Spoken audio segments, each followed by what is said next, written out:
Bonsoir à toutes et bonsoir à tous. Bienvenue sur le groupe auteur, blogueur et lecteur même passion pour ce nouveau live ce soir en présence de David Chanteran. Donc David, bonsoir. Bonsoir. Merci à vous d'avoir accepté l'invitation du groupe à venir partager votre univers livresque. On vous reçoit ce soir dans le cadre de la sortie de votre essai historique Les 12 morts de Napoléon aux éditions Passé Composé. Donc on va avoir l'occasion d'en parler. Mais tout d'abord, est-ce qu'en attendant les premières questions, vous pouvez vous présenter, nous dire qui est David Chanteran? Oui, alors je suis originaire des Vosges. J'ai fait mes études à Strasbourg en histoire dans un premier temps et parallèlement ensuite en histoire de l'art.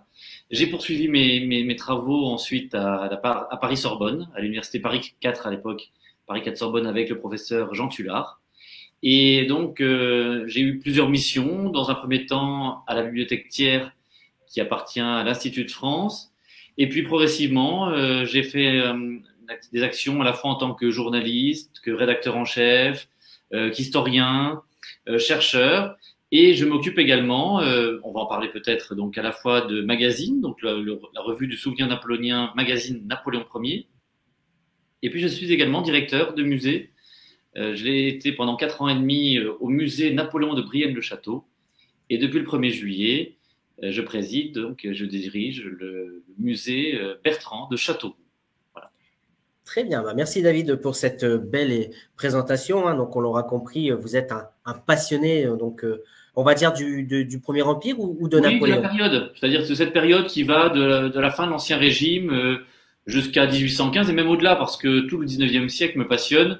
Et comme je vous le disais, je suis originaire des Vosges et cette passion de l'histoire m'est venue là-bas, avec contexte familial et j'allais dire presque c'est assez une sorte pas d'atavisme familial, mais à la fois Joséphine, donc l'épouse de Bonaparte et ensuite de Napoléon, mais également Napoléon III lui-même, sont venus à Plombières, la station thermale où j'ai vécu toute mon adolescence et mon enfance. Et donc, par intérêt, j'ai commencé à me passionner pour cette période, ou pour ces périodes. Et je suis allé plus loin par mes travaux de recherche et maintenant en faisant mon métier autour de cette belle époque qui a eu des drames, on s'en doute, et on le connaît évidemment, mais qui a eu aussi un grand nombre d'innovations, de liberté, mais également parfois des choses sur lesquelles le destin s'est un petit peu a été marqué par des drames plus terribles. D'accord, merci beaucoup en tout cas. Donc je salue toutes les personnes qui viennent d'arriver. Je vois que David Petit est là, Paulie Gironas est là, Xavier Antoine qui est là. Si j'ai bien compris, Xavier aussi est un passionné du Premier Empire. Donc bonsoir Florian, bonsoir David et les personnes présentes. Donc je rappelle que David est là aujourd'hui pour répondre à vos questions. Donc n'hésitez pas à lui poser toutes vos questions. Il est l'auteur, on va en parler, de l'essai historique Les 12 morts de Napoléon aux éditions Passé Composé. Donc justement, avant les premières questions, est-ce que vous pouvez nous présenter justement cette maison d'édition qui est Passé Composé? Alors oui, Passé Composé fait partie d'un groupe plus large qui s'appelle Humensis, dans lequel vous trouvez des maisons que vous connaissez sans doute, comme les Presses universitaires de France, les éditions Belin. Et Passé Composé est véritablement, comme son nom l'indique, spécialisé dans les études, les travaux, les livres historiques. Et donc, dans les premières éditions, j'ai été contacté par les éditeurs et j'ai donc présenté cet ouvrage, Les 12 morts de Napoléon, en 2021. L'an dernier, c'était, vous le savez sans doute, le bicentenaire de la mort de Napoléon. Et l'ouvrage est paru au tout début de l'année et il a rencontré un joli succès, je crois. Et ce qui était intéressant, c'est que par rapport à la personne de Napoléon, les éditions Passé Composé ont essayé de montrer un angle un peu différent. C'est-à-dire qu'habituellement, on a toujours tendance à présenter les personnages sous forme de biographie ou alors en essayant de montrer par des essais qu'un événement ou une source particulière peut changer les points de vue. Là, c'est un peu différent. C'est dans la droite ligne de ce que j'avais fait publier et qui s'appelait L'Insulaire, les 9 vies de Napoléon, où je m'étais intéressé aux îles sur lesquelles Napoléon avait vécu. Eh bien, de la même manière, j'ai cherché un angle différent et les moments où Napoléon a frôlé la mort, ça s'est résumé dans ce titre, Les 12 morts de Napoléon, c'est-à-dire les 12 moments où soit il a frôlé, soit il est véritablement mort physiquement, bien sûr, à Sainte-Hélène, le 5 mai 1821. Mais le livre est construit de façon assez particulière, qui d'ailleurs avait été relevée par le Figaro littéraire au moment de la sortie de l'Insulaire. Et là, on a repris un peu le même principe. C'est pas tout à fait appliqué de la même manière, mais le principe, c'est de raconter de manière continue une période. En l'occurrence, pour l'Insulaire, c'était l'île d'Aix. Et ici, ça se passe à Sainte-Hélène. Et donc, à Sainte-Hélène, pour les 12 morts, je raconte de manière continue bien la période que Napoléon a passée pendant les 1973 jours qu'il est en exil à Sainte-Hélène. Et dans chaque chapitre, je reviens comme une sorte, je n'aime pas le mot, mais de flashback sur un épisode précédent, de sa naissance à la fin, et sur un épisode où il a donc frôlé la mort, donc à sa naissance, dans les différents combats, dans les tentatives d'assassinat. Et donc c'est un livre qui se fait entre, j'allais dire, présent et passé, entre un moment plus calme et un moment où le sort est plus mouvementé. Et donc, en faisant de la sorte, je pense que le lecteur se permet de découvrir une facette un peu particulière d'un personnage que tout le monde connaît, sur lequel il s'est écrit quasiment un livre depuis qu'il est mort dans le monde. Donc c'est assez considérable, hein. Chaque jour, dans le monde, il s'écrit un livre sur Napoléon. Donc j'allais dire, il faut trouver une façon de l'appréhender différente et surtout ne pas hésiter à montrer à la fois les travers, les erreurs, mais aussi les réalisations si extraordinaires qui ont été faites sous son égide. Et sous cette forme-là, je pense qu'il est maintenant possible de le regarder frontalement, mais avec beaucoup d'intérêt et avec le recul, je crois, nécessaire que l'historien peut apporter. Et c'est tout le sens de ce livre, Les 12 morts de Napoléon. D'accord. Il y a souvent eu le débat de Napoléon, il est mort. Alors, il est mort malade, il y a eu, il est mort empoisonné, c'est les Anglais qui l'ont tué. Est-ce que dans ce livre-là, on a des éléments de réponse sur la réelle mort de Napoléon? Complètement. Complètement. Dans le livre précédent, par exemple, dont je vous parlais tout à l'heure, j'en ai fait d'autres, hein, Les 100 visages. J'ai écrit aussi une biographie plus traditionnelle qui s'appelait Napoléon, sa vie, ses batailles, son empire. Dans différents travaux, on cherche à montrer un élément. Et bien dans celui-ci, autant sur l'Insulaire, j'avais essayé de montrer que Napoléon était bien le fils de son père, parce qu'il y avait déjà des suppositions, et donc il y a des documents qui le prouvent et qui l'attestent sans difficulté. Et là, de la sorte, eh bien, c'était aussi la raison du livre, c'était de montrer que eh bien, des autopsies avaient été pratiquées sur le corps de Napoléon le lendemain de sa mort, donc le 6 mai 1821, et à partir de ces autopsies, des spécialistes, des chercheurs, des chirurgiens, des médecins, aujourd'hui ont fait des études, des analyses, et donc je m'appuie sur leurs travaux pour bien prouver que tous les éléments sont réunis pour montrer que Napoléon est mort d'un ulcère, avec un élément de l'hépatite, qui s'est transformé, qui est devenu cancer à la suite, et puis il est mort dans les conditions qui ont été attestées par les médecins qui l'entouraient. Donc il n'y a plus de doute là-dessus, il n'y a pas d'empoisonnement, il n'y a pas de taux d'arsenic différents, etc. Mais que j'allais dire, l'important de Napoléon, ça n'est pas les conditions dans lesquelles il est mort. C'est la façon dont il a mené sa vie. C'est la façon dont il y a eu des choix à faire. Et ce que lui appelait sa bonne étoile, il y a aussi une conjoncture d'événements, de chance, de réussite, de travail, d'abnégation, de sacrifice qu'il a pu faire lui-même. Parce qu'il faut s'imaginer, et il faut quand même rappeler des choses, il est né le 15 août 1769 à Ajaccio, dans une ville qui compte 3000 habitants, et où pour tout horizon qui lui est possible, il lui est seulement autorisé de devenir un jour peut-être colonel. Mais il est inimaginable de devenir général, qui plus est, et a fortiori de devenir maréchal de France, et évidemment, à l'époque, le roi s'appelle Louis XV, puisque la France protège, c'est le terme exact, hein, la Corse depuis quelques mois au moment de la naissance de Napoléon, et donc il est inconcevable que cet enfant né à Ajaccio d'une famille modeste, de petite noblesse reconnue depuis très peu de temps, devienne un jour général, puis consul, et enfin empereur. Et oui, c'est un très beau parcours hein, justement de Napoléon qui fascine encore aujourd'hui. Hein. C'est vrai qu'on a eu l'occasion d'en parler, vous le rappelez tout à l'heure, que c'était le bicentenaire de sa mort là en 2021, qui a justement créé plusieurs polémiques. Justement, on ne va pas parler polémique, mais est-ce que pour vous, il faut continuer à le fêter?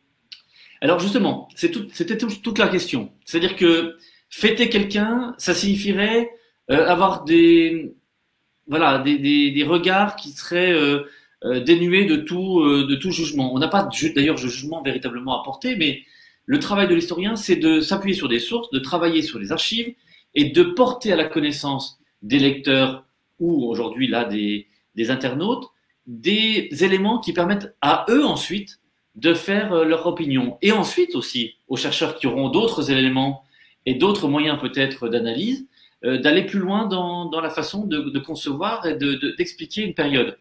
On n'est pas là, je dis, pour juger. L'historien doit laisser dans le vestiaire tous les éléments qu'il emporte avec lui, ses présupposés, ses a priori. Il doit consulter, analyser, confronter les sources pour ensuite donner. Donc, fêter Napoléon, non, mais commémorer, oui. Et c'est indéniable parce que c'est une période considérable dans tous les sens du terme. Napoléon, c'est 240 réformes. Vous avez eu raison de le dire, et on pourra revenir sur ces réformes et ces créations. Vous avez raison de le dire, il y a eu des polémiques, on peut les citer, hein, le rétablissement de l'esclavage qui est indéniable, effectivement, et Napoléon lui-même le reconnaît en 1815 en disant que c'est une erreur et une faute majeure. D'ailleurs, il mettra fin au moment de la période des 100 jours à la traite négrière, donc en voyant bien que c'est une ignominie qu'il a voulu mettre en place en 1802. La misogynie présupposée du Code civil, il faut remettre le contexte, mais c'est évident que la femme n'a pas la position qui était la sienne dans les discussions et la philosophie des débuts de la Révolution, mais que Napoléon cherche à protéger la femme. En cela, il reste, j'allais presque dire, un peu paternaliste, et c'est en cela qu'on peut lui reprocher. Au dehors de cela, il y a des polémiques qui avaient fait jour plus tôt dans les années précédentes sur son ambition, sur des erreurs stratégiques majeures. Il est indéniable en revanche que c'est un stratège hors pair, que c'est un conquérant extraordinaire et qu'il a surtout maintenu la Révolution dans ses acquis. Mais c'est vrai que quand même, le choix de porter la guerre en Espagne et au Portugal et ensuite en Russie sont des erreurs, j'allais dire, géopolitiques majeures, et lui-même en a été le premier à le reconnaître, et surtout le premier à perdre le pouvoir. Donc, j'allais presque dire que le bilan de Napoléon, l'empereur lui-même le fait au soir de sa vie, et que nous sommes là justement pour montrer en quoi certains choix ont été mal opérés. En revanche, je vous le disais, les 240 réformes sont là aussi pour rééquilibrer peut-être la balance de cette discussion qui a été faite à l'occasion de ce bicentenaire. D'accord. Bah, merci beaucoup en tout cas pour ce rappel. Avant de revenir sur toutes les questions là, qui ont été posées, je remercie d'ailleurs toutes les personnes qui nous rejoignent. Je vois que Sacha est là, Sonia est là, Geneviève est là aussi, Sabine. Donc bonsoir à toutes et bonsoir à tous. N'oubliez pas de poser vos questions à David. Les internautes qui nous ont rejoints. Voilà, donc bonsoir à tous. Comme le disait donc David est auteur donc les 12 morts de Napoléon aux éditions Passé Composé. Vous l'avez dit, ce sont des essais historiques. Et justement, il y a Xavier qui demande, après avoir écrit de nombreux livres sur notre cher empereur, pourrez-vous écrire un roman historique? Alors j'allais presque dire, c'est une bonne question, parce que c'est une autre forme. Le roman, on en parlait avant ce live, avant ce direct. Le roman, c'est une autre forme. C'est-à-dire que c'est une écriture où l'écrivain, justement, doit se détacher de la source, doit se détacher de l'histoire elle-même. C'est-à-dire que le contexte doit rester le même. On se souvient, par exemple, de la fameuse phrase que l'on dit à propos d'Alexandre Dumas, qui disait on peut, alors j'aime pas le mot, mais on peut violer l'histoire pourvu qu'on lui fasse de très beaux enfants. C'est une provocation dans son esprit, mais ça signifie que effectivement on peut bouleverser un peu l'ordre des choses, peut-être ne pas regarder la chronologie de manière tout à fait évidente et exacte, mais qu'au-delà on peut faire rêver le lecteur de manière différente. Alors comme je vous le disais, c'est une autre forme. J'ai une stratégie d'écriture et une formation qui m'oblige à écrire, même si parfois je prends une structure d'écriture un peu différente. Mais le roman, c'est tout à fait autre chose. J'allais presque dire que ce serait difficile pour moi de faire un roman sur Napoléon. Pourquoi? Parce que je connais tellement le contexte que j'aurais du mal à me détacher peut-être des événements eux-mêmes. En revanche, choisir un personnage qui serait de cette période, ou qui l'aurait connu, ou qui serait possible, mais dans ces cas-là, il faudrait changer un peu la casquette qui est la mienne d'historien d'art et de chercheur, et pourquoi pas dans un deuxième temps. Mais comme je vous le dis, c'est une autre structure de façon de penser. Et puis, j'allais presque dire aussi, il y a tellement de bons romanciers que laissons le travail aux romanciers et puis que les historiens aussi ont leur travail à faire. Mais merci pour la question parce que je comprends le sens. On m'a souvent dit que j'avais une autre façon d'appréhender l'histoire que de façon un peu classique. Donc, je crois que je suis un peu peut-être à la frontière de deux façons d'écrire. Je pourrais peut-être basculer, mais ça n'est pas encore, le pas n'est pas encore franchi. D'accord. Sonia qui nous disait qu'elle ne connaissait pas vos écrits. Donc, on le répète, hein, vous êtes auteur de essais historiques. Hein, essais historiques, enfin, de livres d'histoire, voilà, tout simplement. Et donc, j'ai cité deux titres, donc L'Insulaire, les 9 vies de Napoléon aux éditions du Cerf. Et donc là, on parle des 12 morts de Napoléon aux éditions Passé Composé. J'ai publié un certain nombre d'ouvrages. Vous retrouverez cette liste sur Internet. Mais je peux vous citer également, cette année, vient de paraître, cette année, enfin en 2021, Napoléon, les derniers témoins racontent. C'est une anthologie de tous les textes qui ont été publiés sur Sainte-Hélène, classés chronologiquement, avec tous les personnages adversaires ou compagnons d'exil qui ont accompagné Napoléon et qui racontent de leur point de vue ce qui s'est passé. Et ces témoignages croisés donnent un aspect très passionnant et c'est paru aux éditions du Rocher. C'est une anthologie que j'ai établie avec mon ami et camarade Jean-François Coulon-Desarts. Par ailleurs, j'ai écrit un livre qui s'appelle L'Empereur de l'île d'Aix. Alors là, c'est sous forme un peu de roman. Alors justement, c'est encore à la frontière. Je prends le parti de faire raconter l'histoire des 7 jours que Napoléon passe à l'île d'Aix. L'île d'Aix, c'est au large de La Rochelle, donc pas loin du Fort Boyard, que vous connaissez toutes et tous. Et donc, Napoléon se trouve pendant 7 jours avant de se rendre aux Anglais. Et pendant ces 7 journées, eh bien, il y a un témoin essentiel qui s'appelle le comte de Lascazes. Lascazes va accompagner ensuite Napoléon à Sainte-Hélène. Il écrira d'ailleurs le fameux mémorial de Sainte-Hélène. Mais Lascazes, qui est témoin de cette période d'avant Sainte-Hélène, eh bien, raconte ce qui s'y passe. Et c'est avec ces mots eh bien, que j'exprime ce livre. Et donc là, on est quasiment dans du roman ou quasiment dans de l'épistolaire. Donc, c'est un peu entre les deux. Et donc, ça, c'est sorti aux éditions du Trésor. Et puis, par ailleurs, j'ai publié récemment un album avec une dessinatrice, Pauline Redpalm. Enfin, Pauline Astolfi et son nom d'artiste, c'est Redpalm. Et nous avons publié un livre illustré sur l'épopée de Napoléon en une trentaine de planches. Et c'est un dessin très moderne, mais que les internautes retrouveront. Donc, ça s'appelle tout simplement Napoléon. Et c'est une collection qui s'appelle Les Illustoriques. D'accord.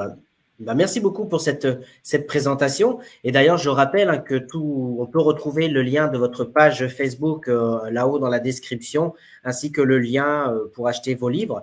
Et justement, il y avait une question très intéressante aussi de Sonia par rapport à ce que vous venez de dire. Est-ce que vos écrits, vos essais sont adaptés pour des enfants de 11 ans? À partir de quel âge on peut commencer à lire vos essais? Alors justement, pour ce qui est des plus jeunes, c'était le dernier titre dont je vous ai parlé, qui est donc le livre que j'ai fait avec Redpalm, qui est un livre où c'est une première approche, c'est-à-dire que ce sont des textes assez simples, assez accessibles, pas simplistes, hein, mais accessibles, avec des illustrations très modernes et qui permettent justement d'avoir une première approche. Le deuxième, c'est celui que je vous ai cité tout à l'heure, qui s'appelle donc L'Empereur de l'île d'Aix, où c'est une façon d'écrire aussi très accessible pour des enfants de 12-13 ans, donc pour des adolescents. Et puis j'avais fait donc cet album illustré qui s'appelle Napoléon aux éditions au départ Grunt, qui était réédité à l'imprévu, et donc aux éditions de l'imprévu, et qui est un livre accessible avec des documents, des facsimilés, ce qui permet aussi de comprendre l'histoire et de le faire de manière assez ludique, avec de petits encadrés, alors ça n'est pas comme pourrait le faire un youtubeur par exemple, mais c'est des articles courts, c'est des choses plutôt dynamiques et très très bien illustrées, donc ça permet aussi d'entrer plus facilement dans une matière qui parfois peut paraître un peu hostile ou austère ou difficile de compréhension. Donc le livre, il y a toute forme possible, et donc c'en est une que j'ai choisie sous cette forme. Après, pour les spécialistes, j'ai fait des études beaucoup plus poussées. D'accord, merci beaucoup donc, pour votre réponse. Je salue Florent Alfornel, qui est là. Florent Alfornel, libraire à Fuveau, la librairie Le Pic Vert. Bonsoir Florent, encore une librairie que je vous invite à aller allez visiter. C'est vraiment une très belle librairie, justement aussi pour les enfants, pour les ados. Il y a plein de choses, un bel univers en tout cas. Xavier, Antoine, qui nous dit, David, préférez-vous Bonaparte ou Napoléon? Pourquoi? Ils sont indissociables. On a souvent opposé les deux. C'est vrai que, alors il faut rappeler aussi pour nos amis qui nous écoutent, souvent on considère Bonaparte, d'ailleurs c'était le cas de Pierre Larousse dans son Histoire universelle, dans son fameux dictionnaire, hein, qui raconte que Bonaparte est mort au moment du coup d'État de Brumaire, c'est-à-dire en 1799, puisque c'est le général de la Révolution, et qu'ensuite, eh bien, il laisse la place, entre guillemets, à un autre personnage, qui est le même, hein, évidemment, mais qui prend la suite, qui est le premier consul qui va devenir empereur, et donc c'est Bonaparte d'un côté, et ensuite Napoléon.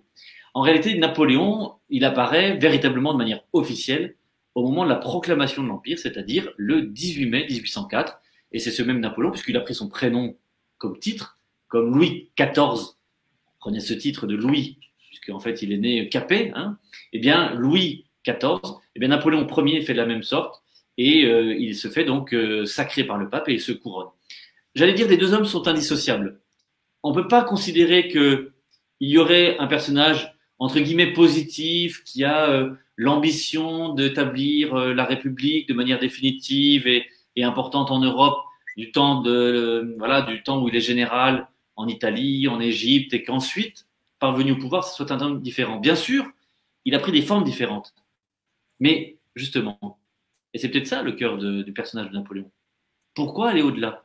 Il y a un sens à tout ça. Pourquoi devenir empereur? Pourquoi devenir empereur? Rien ne l'obligeait à le faire. Il le fait pour 3 raisons. La première, c'est qu'en prenant un titre d'empereur, il met de côté le titre de roi en disant que le caractère impérial fait à la fois penser à l'Antiquité, mais aussi un caractère universel. Ça, c'est une chose importante. Une chose très importante parce que ça montre bien qu'il ne se dévoue pas uniquement à cette cause républicaine, uniquement pour la France, mais de manière universelle. Donc, ça a des ambitions plus larges pour que tous les peuples qui veulent accéder à la liberté puissent se reconnaître dans un pouvoir qui soit donc universel. La deuxième, c'est que ce qui est important, c'est de se souvenir que l'Antiquité a eu des exemples d'empereurs, mais surtout plus près de Napoléon, 10 siècles avant lui, il y a eu Charlemagne. Et que Charlemagne avait des ambitions à la fois, bien sûr, de domination, mais surtout de réforme. On le dit de manière impropre que Charlemagne a créé l'école, mais il y a d'autres choses. Il a réformé, organisé, mis en place un certain nombre d'éléments, en particulier des routes et des structures pour son empire, sur lesquelles ses successeurs se sont appuyés. Donc, il y a une volonté là, de dynastie, mais aussi de faire le bien de manière plus publique. Et puis la troisième chose, ce que tout le monde a oublié, c'est que si on avait continué comme ça, avec une république qui était la seule démocratie européenne entourée par des monarchies héréditaires, c'est qu'à terme, la population n'aurait jamais pu se combattre. D'ailleurs, Napoléon s'en est rendu compte, on a fait l'expérience malheureusement, c'est qu'au bout de 10 ans de pouvoir impérial, ça a tombé. Mais quand même, cet empire a permis de traiter d'égal à égal avec l'Empire d'Autriche et avec l'Empire de Russie. Et que de la sorte, la France a repris sa place qu'elle avait au milieu de l'Europe, et qu'à partir de ce moment-là, même lorsque Napoléon est tombé en 1814 et en 1815, même lorsque les Bourbons sont revenus, ils n'ont jamais mis de côté ni le Code civil, ni la Légion d'honneur, ni les lycées, ni toutes les grandes créations importantes comme les prud'hommes, le cadastre, etc., que Napoléon avait mis en place. Donc ça montrait bien que la Révolution n'avait pas été qu'une idée, qu'un rêve, une recherche, mais qu'elle s'était concrètement établie et que le titre d'empereur le permettait profondément. Pour vous donner juste un exemple pour terminer, lorsque Napoléon est proclamé empereur le 18 mai 1804, dans la Constitution, il est indiqué « La République française est confiée à un empereur qui prend le titre de Napoléon Ier, empereur des Français ». Ça veut dire que la République et l'Empire sont compatibles et sont unis dans une seule et même Constitution. Eh bien, écoutez, merci beaucoup David pour toutes ces explications. Je rejoins ce que nous disent les personnes présentes ce soir. Et je vois que Pierre Pocheret est avec nous, donc bonsoir à vous. Merci. Et il y a Xavier qui demande si vous pouvez nous lire un petit extrait donc, de votre essai historique qu'on a vu tout à l'heure, donc Les 12 morts de Napoléon aux éditions Passé Composé. Mais justement, avant, il posait une question très intéressante qui demande par quel livre doit-on commencer pour découvrir vos écrits? Ah, alors, peut-être que le plus, comment dire, pour ceux qui sont plutôt spécialistes de Napoléon, je conseille davantage Le Sacre de Napoléon. C'est un livre que j'avais publié en 2004 chez Talandier. Et je trouve qu'à partir d'un événement, de manière conjointe et contrôlée, on peut comprendre un personnage, une époque, à partir d'un événement majeur. Et donc, c'est quelque chose de plus classique. Et je pense que pour les spécialistes, ça les contentera davantage. Pour ceux, au contraire, qui veulent découvrir Napoléon, je conseille davantage le livre que j'avais publié aux éditions Lucer, qui s'appelait Napoléon sans visage. Le Napoléon au sans visage, c'est un, comment vous dire, c'est un livre qui fait donc 200 pages, où 100 tableaux sont choisis, qui établissent le Bonaparte des débuts jusqu'à la mort de Napoléon, et qui permettent uniquement par les tableaux et les représentations de comprendre à travers le visage, donc on voit le tableau général et en grand le zoom sur le visage, et on comprend que cette évolution à la fois du visage, du caractère, des événements, du destin, se retrouve dans la façon dont les peintres ont représenté Napoléon. Parce qu'il y a un élément important, et c'est peut-être une première étape pour comprendre mes écrits, c'est que Napoléon, pourquoi il continue de fasciner encore aujourd'hui? On est dans un monde de l'image, ça c'est indéniable, et encore, on en est une preuve encore ce soir. Mais si Napoléon a continué de fasciner, c'est parce que c'est le dernier grand personnage de l'histoire à ne pas avoir connu la photographie. Oui. Si la photographie, qui est inventée quelques années après sa mort en 1821, donc, si la photographie était apparue avant, ça aurait figé son caractère, figé son visage, ses attitudes, et j'allais presque dire le caractère romanesque, romantique, imaginaire de Napoléon aurait tout perdu. Là, il est encore à la frontière. Et j'en veux pour preuve un exemple important, c'est que on a établi une liste de tous les personnages qui ont été ensuite portés par le cinéma. Eh bien, autant les personnages assez proches, comme par exemple Napoléon III, comme par exemple Gambetta, comme Clémenceau, ont été portés au cinéma. Mais Napoléon, c'est près de 1000 films, d'ailleurs plus de 1000 films, aussi bien sur lui que sur sa période. Ce qui montre bien que cette période fascine, agace, trouble, passionne, et parce que justement, il y a encore cette frontière. Si la photographie avait été inventée avant, je vous dis, on connaîtrait Napoléon et on s'en contenterait. Là, on imagine, eh bien, ce livre des 100 visages montre bien que tous les artistes ont donné une interprétation différente, qu'il n'y a pas deux fois Napoléon qui se reconnaît, mais que pourtant, il y a un trait commun, et que ce trait commun, ben, c'est la silhouette que Napoléon a créée, et que c'est un homme de publicité avant l'heure, parce qu'il a une mèche, une main dans le gilet, un bicorne, une redingote, et à partir de ça, ben, c'est une marque à lui tout seul, et il a frappé les esprits comme personne, ni avant, ni surtout après lui. Oui, c'est vrai, je rebondis, et après on lira l'extrait, c'est vrai que Napoléon, on le voit d'ailleurs, même si c'est en peinture, il aimait poser. Oui, alors il n'aime pas tellement poser pour les artistes, parce que il l'a fait au tout début, mais comme il n'a pas beaucoup de temps, qu'il est toujours un peu impatient, les artistes vont se contenter de quelques bribes, de quelques croquis, et ils vont faire ensuite leur travail de la sorte. Pour vous donner juste un exemple, lorsque David, le peintre Jacques-Louis David, représente Napoléon au Sacre, comme il n'a pas de séance de pose avec Napoléon ni avec Joséphine, eh bien pour figurer Joséphine, le peintre va prendre sa propre fille, qui est très jeune, qui est adolescente, et donc ça plaira beaucoup à l'impératrice parce qu'elle aura un visage très jeune. Et pour Napoléon, comme il n'a pas de séance de pose non plus, eh bien, il va se contenter de la médaille qui est frappée à l'époque et qui est de profil. Et ça tombe bien parce que sur le tableau, Napoléon est représenté de profil en train de couronner Joséphine. Donc ça va parfaitement occuper l'espace. Et de la sorte, eh bien, tout le monde est content parce que les gens sont habitués à l'époque où il n'y a pas de photographie. Eh bien, on connaît aussi le visage de Napoléon par les médailles, parce qu'à l'avers, on a une information de l'autre, on a au revers de l'autre. Et donc, le visage de Napoléon figure dans toutes les médailles, dans toutes les monnaies. Et ce visage est connu tellement de tout le monde que David le fixe sur la toile et que tout le monde reconnaît Napoléon de la sorte.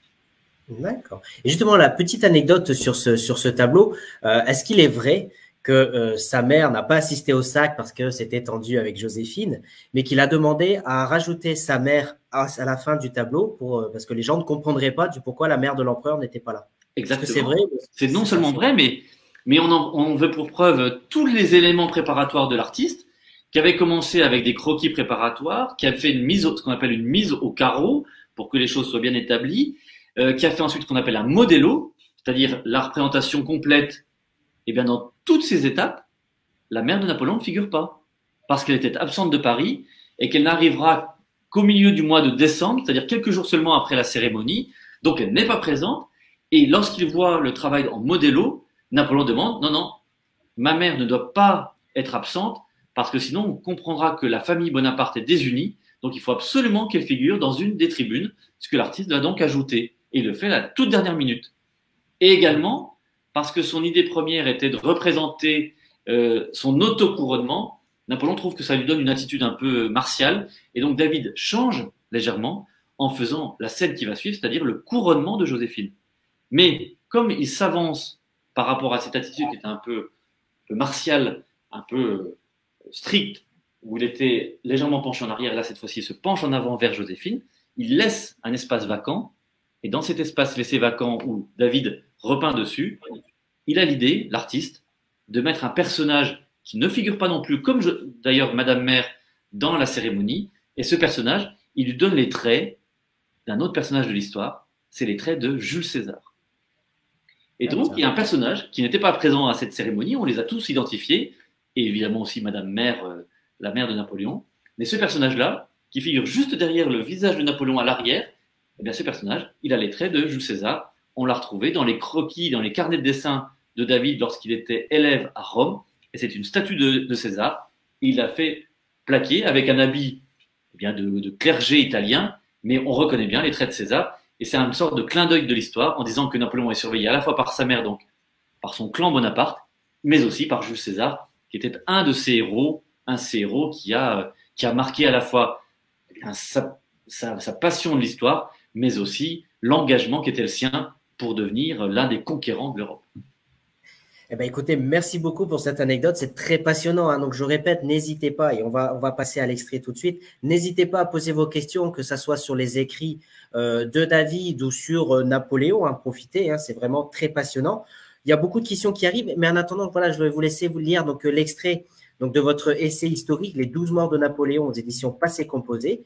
On vous écoute et ensuite on en discute. Je vais vous lire un passage qui, à mon avis, assez court et qui est en réalité les premières pages, tout simplement, du livre et qui vous donnera peut-être l'intention d'aller plus loin. France, mon fils, tête, armée. 5 mots. Les derniers prononcés par Napoléon comme une énigme.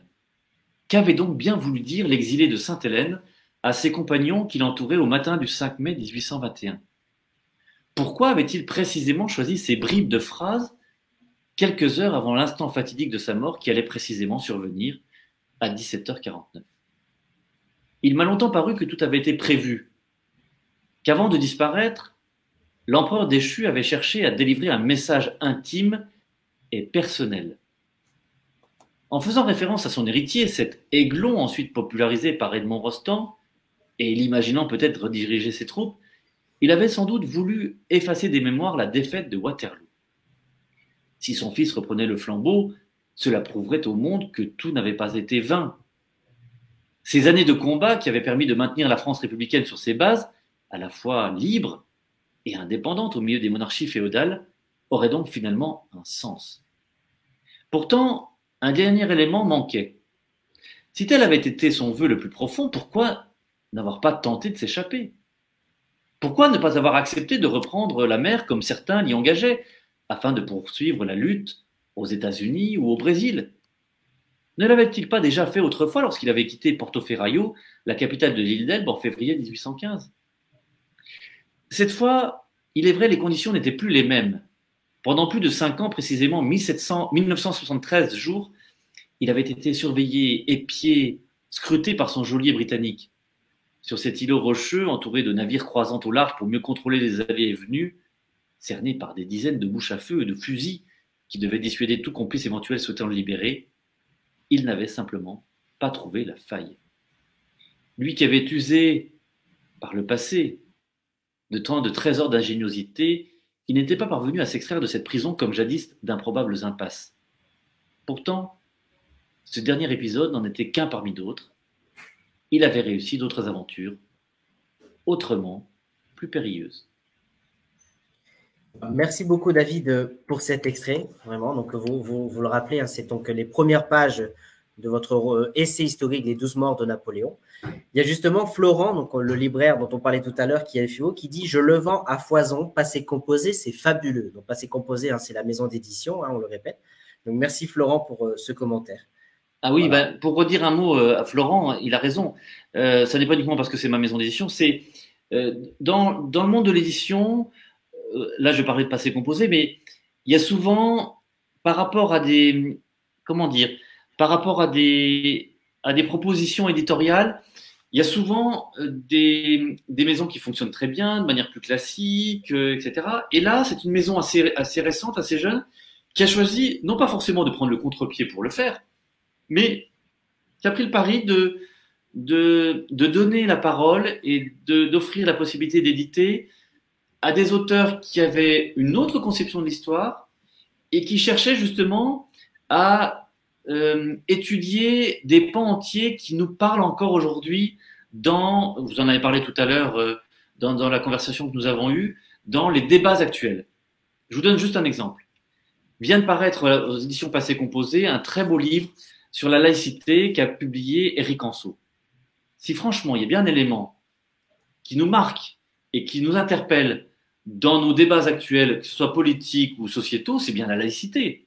Eh bien, justement, ce livre fait à la fois une étude de la laïcité dans l'histoire, mais à chaque fois interpelle le lecteur pour dire « Et nous ? En quoi ça nous parle ? Comment, avec notre regard en 2022, peut-on appréhender la laïcité ? Comment peut-on l'expliquer ? Comment en est-on arrivé à une France laïque, ce qui est une chose assez rare, parce que quand vous regardez la laïcité, il y a bien sûr la séparation des églises et de l'État en 1905, mais plus largement, quand on regarde le monde, souvent, les religions sont des religions d'État. Et il n'y a pas de séparation entre le pouvoir religieux et le pouvoir politique. Mais la France est une particularité. Il y en a d'autres dans le monde, par exemple le Mexique, il y en a bien d'autres, mais il est rare que ce soit une république démocratique et laïque. Comment en est-on arrivé là ? Eh bien, c'est tout le sens de ce travail. C'est pas uniquement de raconter l'histoire et le cheminement, c'est de nous interroger aussi, nous, en tant que lecteurs, en tant que citoyens, pour se dire, mais prenons conscience de la façon dont nous vivons et comment nous pouvons l'appréhender. Et donc, Passé Composé, c'était le même sens avec les 12 morts de Napoléon. À chaque fois que vous l'avez entendu dans ce que je vous ai lu, il y a une façon aussi d'appréhender l'histoire et de comprendre de la façon dont aujourd'hui on peut lire les événements du passé, mais en quoi ça nous inspire et comment justement on peut s'en servir pour comprendre l'avenir qui nous est proposé. D'accord. Avant de vous poser une question de Xavier qui est à nous, vous parliez de religion. On dit aussi, on a entendu que Napoléon était chrétien, il a aussi été musulman. Est-ce que c'est vrai qu'il a eu plusieurs religions ou est-ce que c'était juste politique ? Alors, c'est plus complexe que ça. C'est-à-dire que Napoléon a été formé dans une tradition catholique en Corse. Ensuite, il a été élevé dans les écoles qui ont été les siennes, et en particulier à Brienne-le-Château. Il est dans une école qui est dirigée par des minimes. Donc, il fait sa première communion, il suit un enseignement religieux, mais arrive ensuite la Révolution. Et en 1789-90, la séparation et surtout le fait que les biens des églises soient devenus biens nationaux fait qu'il y a une sorte d'appréhension vis-à-vis de la religion, et ensuite l'exercice du culte va être interdit en France. Napoléon, lorsqu'il arrive au pouvoir, rétablit le culte, mais avec une nuance, c'est qu'il fait le concordat, c'est-à-dire qu'il signe un accord avec le pape, mais la religion catholique ne devient plus religion d'État, elle est uniquement religion de la majorité des Français. Donc elle établit sur une réalité. Parallèlement, sont publiés des articles organiques qui permettent à toutes les autres religions, ou à toutes les autres obédiences, protestants, orthodoxes, juifs, musulmans et autres, de pouvoir exercer librement leur culte et de ne pas être stipendiés par rapport à leurs croyances, mais qu'au contraire, ils aient les mêmes droits et les mêmes devoirs aussi que tous les autres citoyens. Et donc, pour répondre à votre question, Napoléon ne s'est pas choisi d'autres religions. Lorsqu'il était en Égypte, il a demandé à ce qu'on respecte les mœurs, les habitudes, la façon de vivre des musulmans. Il l'a dit aussi à ses compagnons en disant « Si j'avais été juif, j'aurais demandé à ce qu'on rétablisse le temple de Salomon. » Il demande tout simplement à ce qu'on soit dans une bonne intelligence et il dit aux musulmans Mahomet est un personnage important, je respecte votre religion. Il dit si j'étais resté longtemps, peut-être que je me serais fait musulman, parce que pour être en éducation, mais il n'a pas de volonté particulière. Et lorsqu'il meurt en revanche à Sainte-Hélène, il le dit dans son testament, il le précise, il meurt dans la religion apostolique et romaine, donc catholique, mais il ne détermine pas les autres personnes qui l'entourent à faire de la sorte. C'est uniquement une croyance personnelle, mais ça n'a pas tout à fait influencé, c'est le moins qu'on puisse dire, dans le reste de sa politique. D'accord, merci beaucoup pour cet éclaircissement. En tout cas, ça montre que voilà, il pourrait encore d'être actualité aujourd'hui, puisque aujourd'hui, voilà, c'est en plein dans les débats politiques, justement, la laïcité. Donc, merci pour terminer peut-être sur ce point, vous savez peut-être, mais ça, je fais juste une parenthèse, vous savez que ce système concordataire existe toujours en France pour 2 territoires, la Moselle et l'Alsace.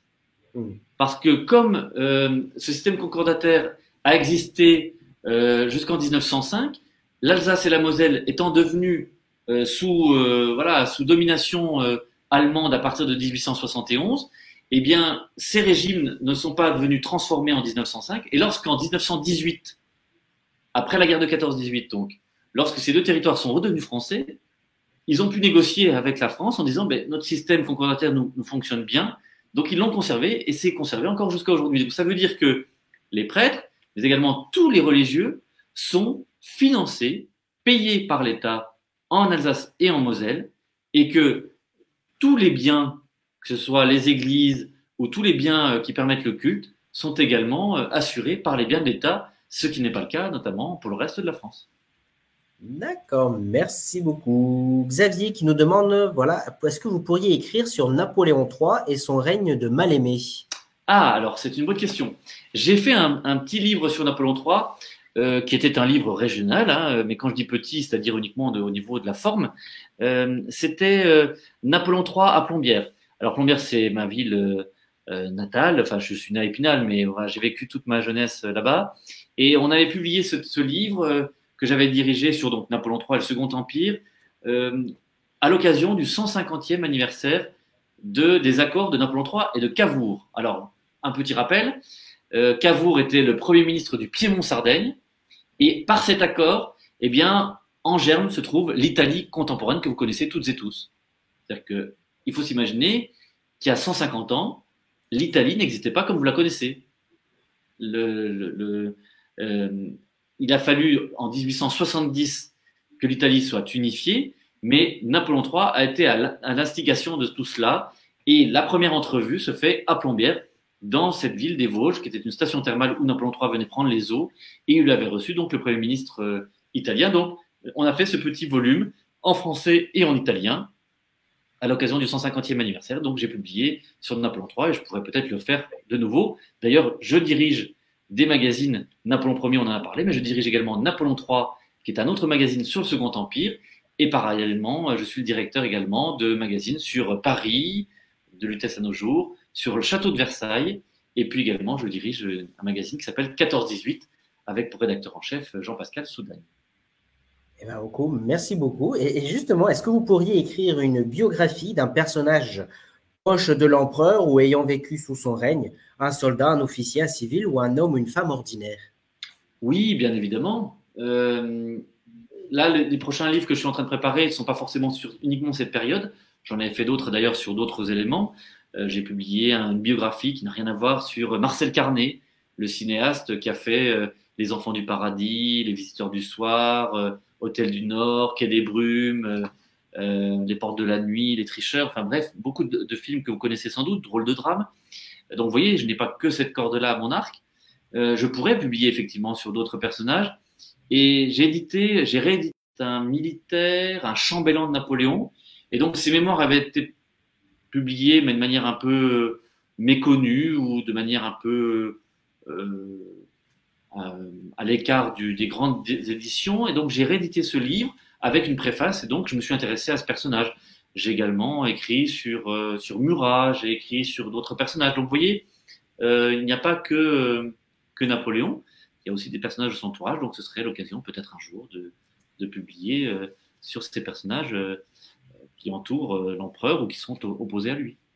D'accord. Et je rappelle à l'occasion justement que toute votre bibliographie est à retrouver dans le lien en description un petit peu plus haut ou plus bas, je ne sais jamais où c'est quand on regarde les lives. Mais voilà, c'est la page Facebook de David ainsi que le lien pour trouver ses livres. Vous parliez cinéma justement. Est-ce que vos livres pourraient être adaptés en série, en film ou en livre audio? Oui, il me semble que l'insulaire dont on parlait tout à l'heure s'adapterait facilement. D'ailleurs, il y a eu un documentaire sur les îles de l'Empereur. Il y en a même deux, d'ailleurs, qui ont été faits. Là, il y en a un d'Isabelle Balducci que je vous conseille de regarder, qui va paraître, qui va sortir sur les écrans à la fin du mois. Mais je le mettrai sur mon Facebook.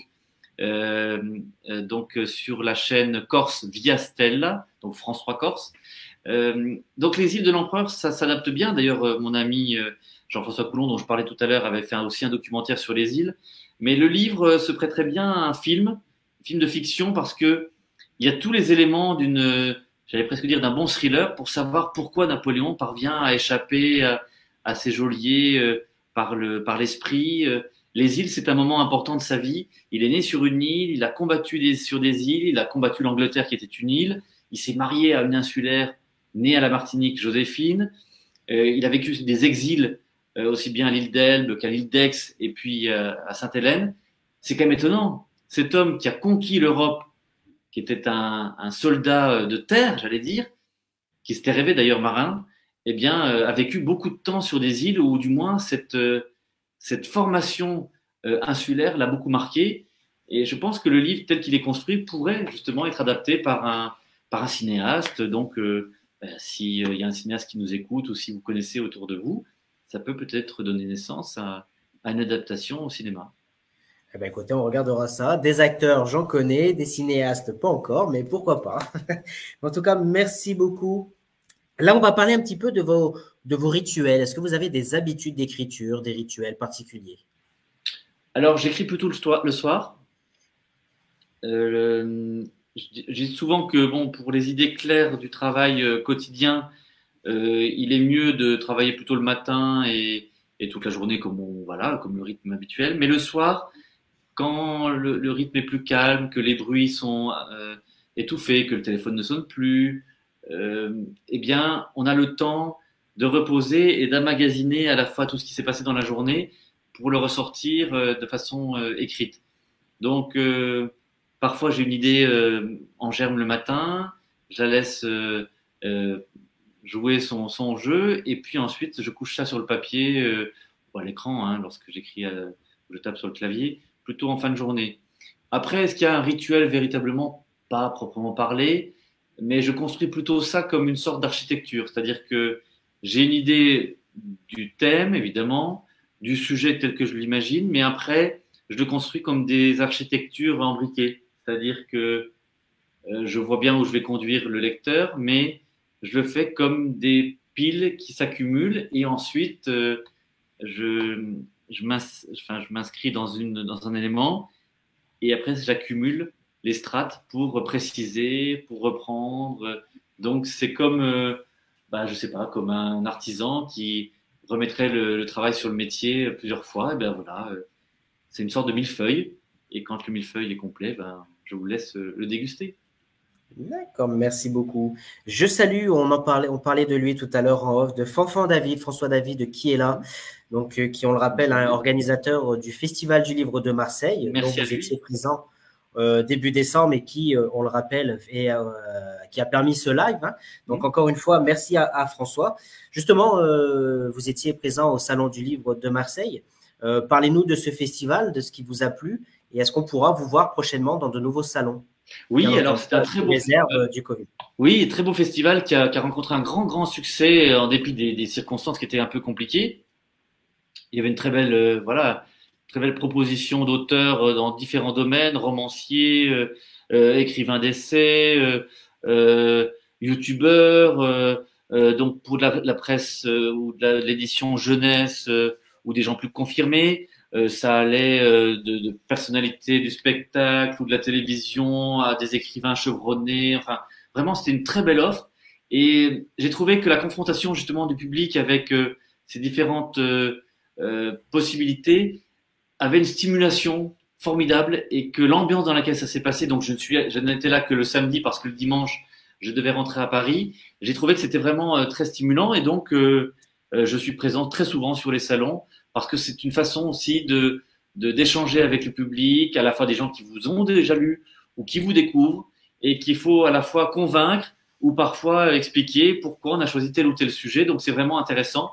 Alors que quand on est dans un salon plus spécifique à l'histoire, j'allais presque dire que le lecteur, eh ben, il est quasiment gagné d'avance. Là, quand vous avez quelqu'un qui vient chercher un livre d'une vedette de la télévision ou un grand romancier, vous êtes là sur votre stand, il vient voir Napoléon, il dit « Ah non, ça m'intéresse pas », ben vous dites « Attendez, bon, ça vous intéresse pas, ça je comprends.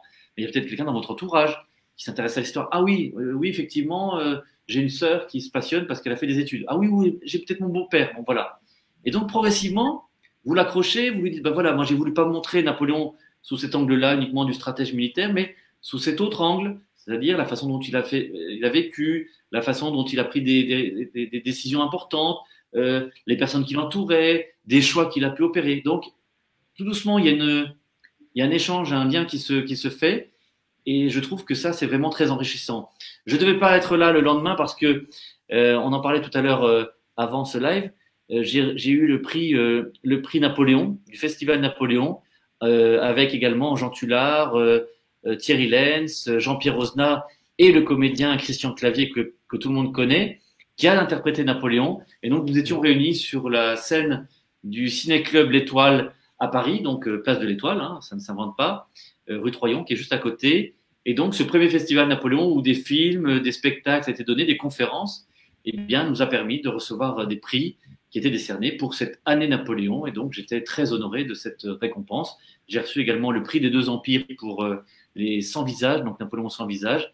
Et puis, à l'occasion de cette année Napoléon, pour les 12 morts dont nous parlons ce soir, les 12 morts de Napoléon, j'ai reçu également le prix d'histoire du festival, du Salon du Livre de Metz-Wapi.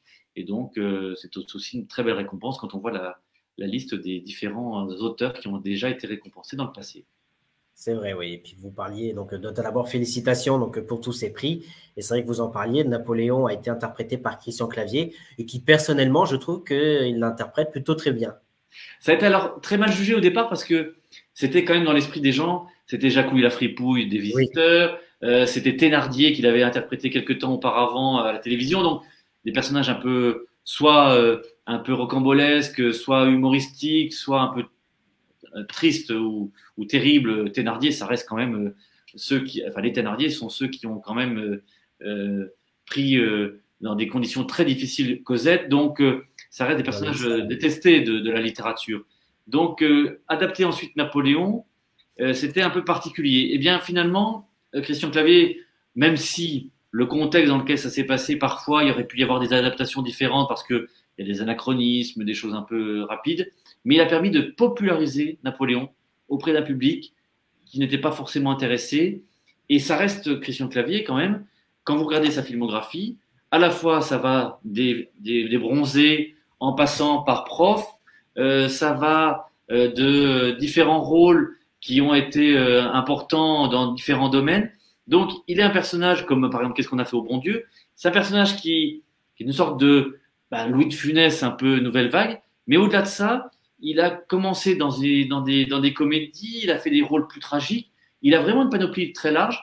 Et je crois que qu'on l'aime ou qu'on ne l'aime pas, comme des gens d'ailleurs n'avaient pas aimé Pierre Mondy dans Austerlitz, comme certaines personnes n'aimaient pas Marlon Brando dans Désiré, ou Raymond Pellegrin dans les films de Sacha Guitry, Napoléon, c'est très difficile à interpréter. C'est très compliqué. On a tous une idée, a priori, d'un Napoléon. Donc, c'est difficile de l'incarner véritablement. Mais chacun donne sa façon de le voir. Et il a, je crois, donné au moins envie à cette période du bicentenaire de la vie de Napoléon, on était à ce moment-là en 2002, au moment où la série est sortie, il a donné quand même à voir un Napoléon en 4 épisodes, ce qui n'était pas arrivé à la télévision depuis très longtemps. Donc, ça a permis au moins de mieux faire connaître à toutes les générations une épopée extraordinaire. Alors, avec des personnages autour de lui, comme Fouché, interprété par Gérard Depardieu, Malkovich, qui jouait Talleyrand, Isabella Rossellini, qui jouait Joséphine. Bref, il y avait quand même une pléiade de comédiens. Et ça, je vous dis, permis à des personnes qui ne regardaient pas forcément des livres ou qui n'allaient pas forcément en bibliothèque, eh bien, de découvrir Napoléon avec des personnages populaires. Alors, c'est des interprètes, ça reste que des interprètes, mais ça a permis de rentrer dans les foyers de Français et même Européens qui ont découvert Napoléon sous cette forme-là. Oui, puis je rejoins un petit peu ce que vous dites, mais c'est vrai que c'est un peu comme aujourd'hui, on parle des acteurs, mais c'est aussi souvent le cas pour les auteurs où on les met dans des cases. Toi, tu fais du thriller, toi, tu fais du roman, et dès qu'ils sortent un petit peu entre guillemets, de leur zone de confort, bah, tout de suite, par exemple, on vous connaît aujourd'hui essai historique, peut-être demain un roman. Si demain vous mettez à écrire du feel good, tout de suite, on va vous mettre dans des cases. Dans des cases, et c'est la même chose pour quelqu'un qui est acteur. S'il veut commencer à chanter, on va dire bah non, c'est pas un chanteur d'origine. Et inversement. Donc, on fait la comparaison avec Christian Clavier. De la même manière, il y a quelques années, il y a 40 ou 50 ans, quand Alain Decaux, André Castelot, Céline Lorenzi faisaient La caméra explore le temps ou leurs émissions à la radio, on disait c'est la vulgarisation historique. Mais ça a permis à des générations de s'intéresser à l'histoire. Comme notre génération à nous a découvert aussi peut-être l'histoire avec les bandes dessinées ou avec Il était une fois l'homme ou avec voilà des façons d'appréhender l'histoire de manière plus ludique, mais qui est une étape. Et ensuite, on peut devenir chercheur universitaire de manière très sérieuse, mais il faut passionner les gens. Ça peut être par la façon dont votre entourage familial vous détermine, ou une visite dans un château ou un autre endroit, ou les émissions de Stéphane Bern, par exemple. Mais ça n'est qu'une étape. Il faut jamais dénigrer parce que ça permet à des gens qui peut-être n'ont pas accès à une connaissance, j'allais dire, traditionnelle et classique, eh bien, de se passionner pour une matière qui, au départ, peut paraître un peu rebutante, mais qui, au contraire, est passionnante parce qu'il ne faut jamais oublier que l'histoire, c'est tout simplement la vie dans le passé. D'accord, bah merci beaucoup. Une question de Xavier concernant, encore une fois, vos écrits. Est-ce que vous faites appel à des alpha ou bêta lecteurs?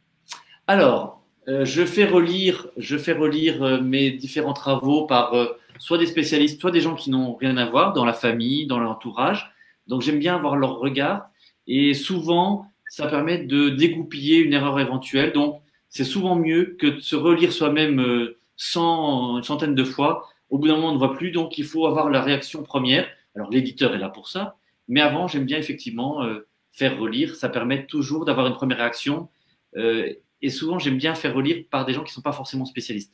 Parce que si eux ont une passion ou découvrent quelque chose d'intéressant et ne lâchent pas le livre, ça veut dire qu'on a réussi le pari. Sinon, il vaut mieux retravailler la chose parce qu'on a perdu le fil et qu'on ne les a pas passionnés.